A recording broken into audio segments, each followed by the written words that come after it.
for an important segment of Trending Now today. Joining to discuss what everyone's talking about are Zawaski, managing editor of podcasts and social media at WBBM News Radio, and a Blackhawks insider at Odyssey. You can find Jay on Twitter at Zawaski. Welcome to the show, Jay. Thanks. Appreciate having me, Peter. Also on the show is Joe Brand. He's the studio host covering the Blackhawks on WGN Radio. You can get him on the tweets at Joe_Brand1. Welcome to the show, Joe. Thanks for having me, Peter. Pleased to be here with Jay Zawaski and yourself. So we all know what's going on with the Blackhawks and, of course, Kyle Beach. Pretty important stuff. Let's delve right into it. What is, Joe, if you can, what is the current update between Kyle Beach's lawyers and Chicago Blackhawks? Well, as far as today, I believe yesterday was when Danny Wirtz, the CEO of the Blackhawks, and team president Jamie Faulkner had met with Kyle Beach's attorney, Susan Loggins, and they released a joint statement. I believe this was Rick Westhead's tweet on TSN declaring that positive conversations have gone on and they hope to have more in the future. And as far as I know, that seems to be the main stance of the Blackhawks right now, is trying to resolve things as best they can in terms of righting the wrong that had happened to Kyle Beach back in 2010. Mm-hmm. Obviously, it's a long way to go for that. Obviously, you can't go back in time and change what happened, but right now, as far as the Blackhawks are concerned, nobody that was involved in the 2010 meeting is with the team anymore.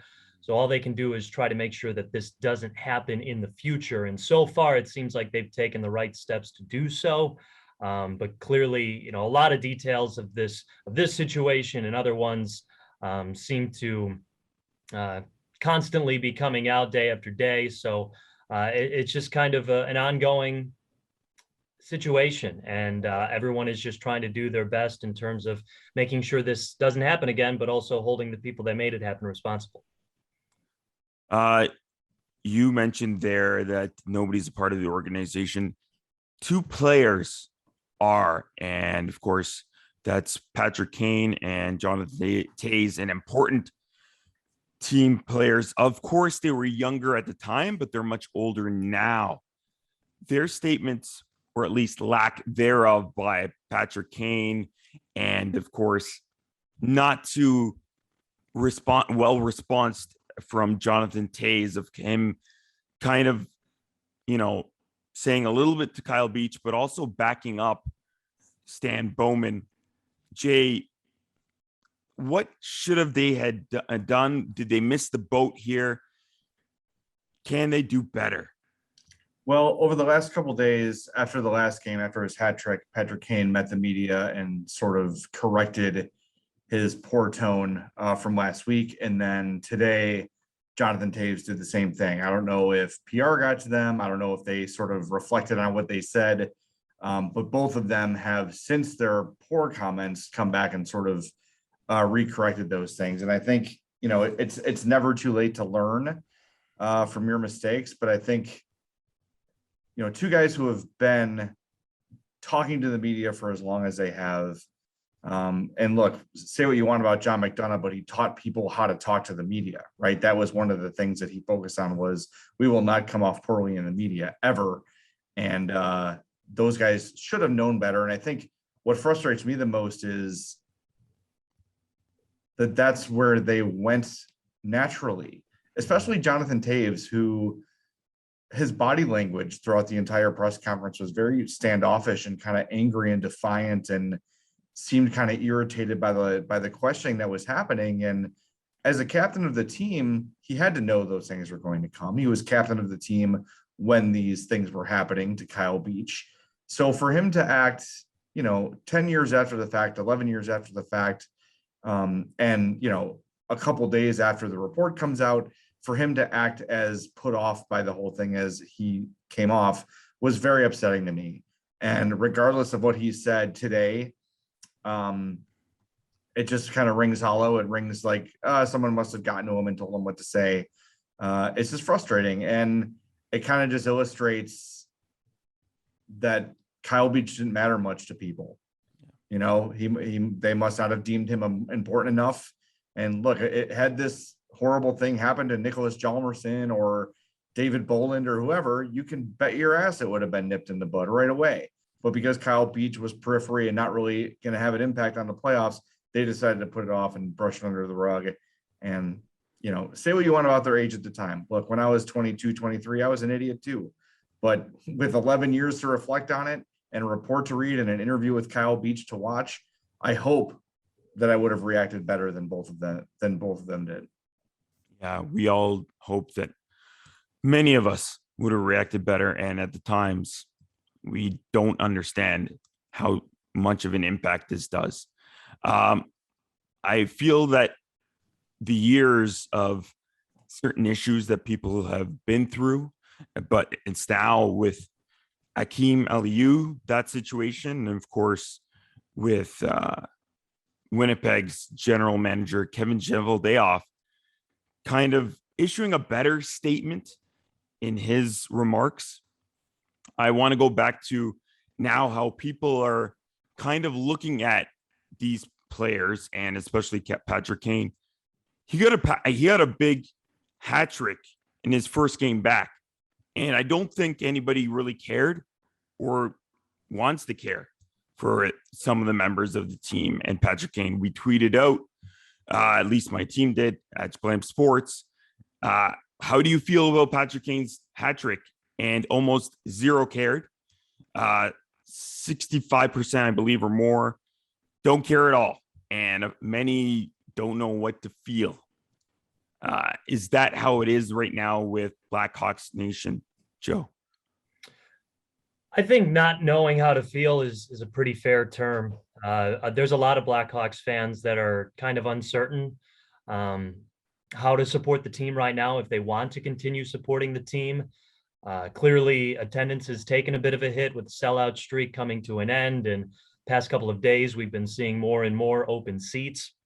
But yeah, I think Blackhawks fans are kind of at a crossroads right now. And I understand where they're coming from because, you know, like I say, even if you do want to support the team, how do you still do it without condoning what had happened 11 years ago?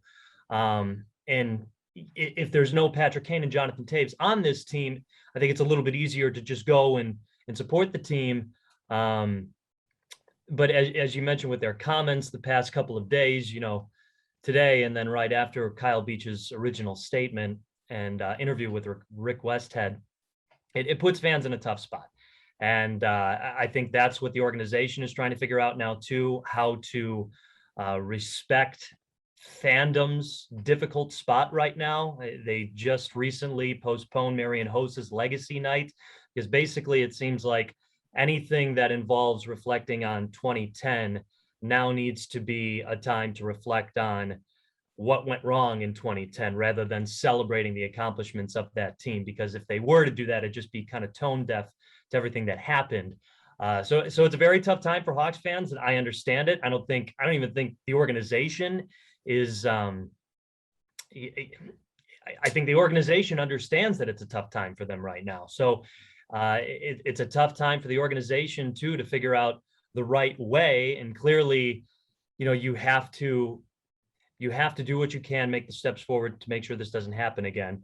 You also have to respect Kyle Beach as the person, what had happened to him, what about the 2010 team and their success. And I don't want to say worship, but just this total obsession that the city had for the team is what pushed aside what should have been done for him.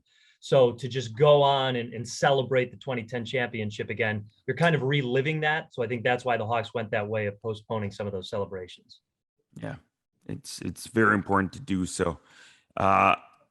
Jay, my quick question is, why wasn't anyone actually fired?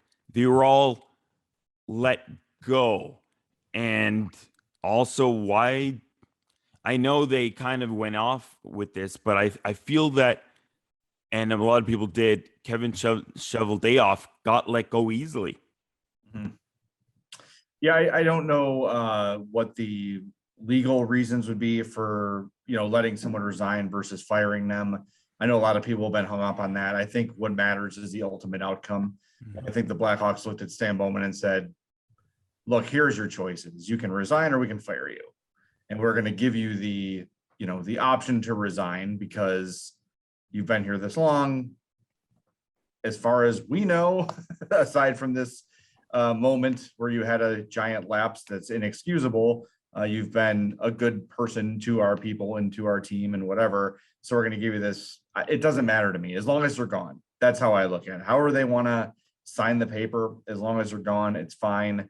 Now, Brad Aldrich is a different situation. That's a guy who should have been summarily fired, and obviously for many, many reasons. But McIsaac's gone, Bowman's gone. That's what matters. And I think kind of going back to your last question to Joe, that has made it a little bit easier for fans to deal with. Obviously, you can't fire Patrick Kane. You can't fire Jonathan Toews. Those guys are on-ice leaders, not necessarily off-ice leaders. So I think some fans can look past it, but there are a lot that can't. And there are a lot of fans that may have turned the other cheek on the last Patrick Kane incident. And before 2015 with the rape allegation that went away because of a lack of evidence and all the sort of strange things that were happening around that.